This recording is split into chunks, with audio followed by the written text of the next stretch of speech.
సాయి.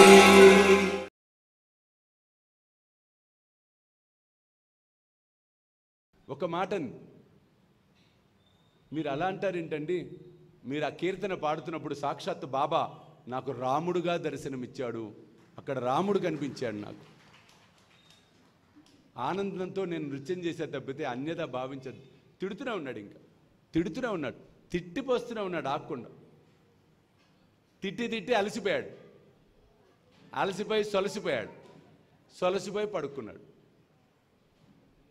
సప్త సాగరి కైసా ఖేల్ మాండిలా బాబా ఖేల్ మాండిలా ఖేలోనియా ఖేల్ అవగా విస్తారా ఖేలా. మొదలుపెట్టాడు బాబా ఆట. తెల్లవారుజామున 3 సినిమా స్టార్ట్ అయింది. సినిమా పేరేమిటి? సాయి మహిమ. కళ. ఆ స్వప్నంలో ఈ రామదాస్ ఎవరైతే ఉన్నారో అతని పీకకు ఉరితాడు వేసి ఉంది. అతను ఒక బోనులో ఉన్నాడు, చుట్టూతా 2 పోలీసు వారుండి ఆ ఉరితాడును లాగేస్తుంటే ఇతనికి ఊపిరాటంలా పక్కనే బాబా నించొని ఉన్నాడు. ఇతను బాబాను చూసి గట్టిగా అరిచాడు, బాబా బాబా నన్ను చంపేస్తున్నారు, బాబా నన్ను కాపాడు బాబా. అప్పుడు బాబా ఏమన్నాడో చూడండి, నీకు నా మీద నమ్మకం లేదుగా అన్నాడు బాబా. అయ్యో అయ్యో బాబా, నమ్మకం ఉంది బాబా, దయచేసి కాపాడు బాబా.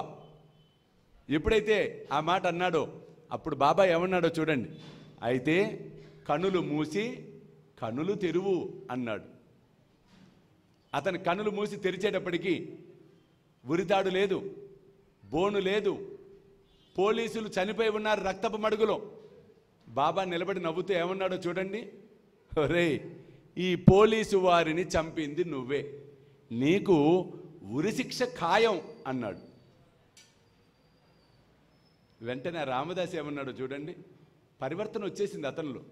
బాబా నువ్వు ఉండగా నాకు భయం లేదు బాబా, ఎందుకంటే నువ్వే లేకపోతే నేను ఈ పాటికి చనిపోయి ఉండేవాడిని, నువ్వు కాపాడావు, ఈ బాధ నుంచి కూడా నువ్వు నన్ను తప్పక కాపాడుతావు అన్నాడు.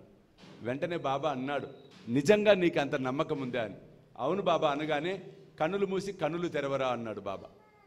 అతను కన్నులు మూసి కన్నులు తెరిచేటప్పటికీ ఎవరూ లేరు, బాబా తనే ఇద్దరే ఉంది. తర్వాత సంభాషణ నడుస్తుంది చాలా. అసందర్భ ప్రలాపన అని ఒకటి ఉంటుందండి.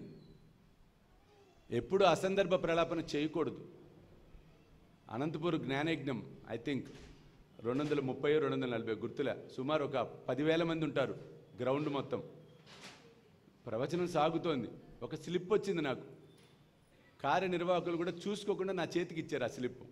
అందులో ఏమనుందో తెలుసా అండి, అబ్బని తేని దెబ్బ అని పాట పాడు సామి అని ఉంది. నాకు నవ్వొచ్చింది. విచిత్రమైన విషయం ఏంటంటే అప్పుడు ఈ కథ ప్రస్తావన చేస్తోంది. అది అసందర్భం. అసందర్భం ఎప్పుడైతే చేస్తామో మహాపాతకం చుట్టుకుంటుంది. చూడండి, సందర్భానికి తగ్గట్టు కాకుండా అసందర్భంగా ఎప్పుడైతే పోతామో అది పాపం. ఇక్కడ ఏమైంది చూడండి, ఇతను అసందర్భ ప్రలాపన చేశాడు ఈ రామదాసి స్వప్నంలో. ఏం అసందర్భన? ఉన్నట్టుండిగా బాబా నువ్వు సన్నగా ఉన్నావు, నేను లావుగా ఉన్నా, నువ్వు నాతో పరిగెత్తగలవా అన్నాడు. బాబా ఇంకో ఏదో చెప్పబోతూ ఉంటే వెంటనే బాబా ఏమన్నాడో చూడండి, అలాగా ఏది పరిగెత్తు చూద్దాం అని పరిగెడుతూ పరిగెడుతూ బాబా మాయమైపోయాడు స్వప్నంలోంచి. ఇతను ఒక్కసారి లేచి చుట్టూతా చూసేటప్పటికీ నిర్మానుష్యంగా ఉంది, అందరూ నిద్రలో జోగుతూ ఉన్నారు. అప్పుడు అతనికి అర్థమైంది, వచ్చింది స్వప్నము. అంటే బాబా నాలోని అజ్ఞానాన్ని తొలగించటానికి అనుభవాన్ని నాకు ఇచ్చాడా అని మరునాడు వెళ్ళి నిజంగా ప్రేమగా బాబాకు నమస్కరించాడు, పాదాలపై పడ్డాడు. అతనికి అప్పుడు గుర్తొచ్చినాయి. స్వప్నంలో బాబా ఒక మాట అడుగుతాడు. ఇతను పోలీసులు మాయమైన తర్వాత నమస్కారం చేస్తాడు బాబాకి. బాబా ఒక మాట అంటాడు, రామదాసి నువ్వు వచ్చిన మొదటి రోజు నమస్కారం చేసినట్లు నాకు గుర్తు, ఆ నమస్కారానికి ఈ నమస్కారానికి భేదం ఏదన్నా ఉందా అని అడుగుతాడు బాబా. అప్పుడు ఆ రామదాస్ ఏమన్నాడో చూడండి, బాబా ఆ రోజు నేను ధనకాంక్షతో చేశాను నమస్కారం, కానీ ఈరోజు గురుభక్తితో చేస్తున్నాను తండ్రి అన్నాడు. గురుభక్తితో చేస్తున్నాను.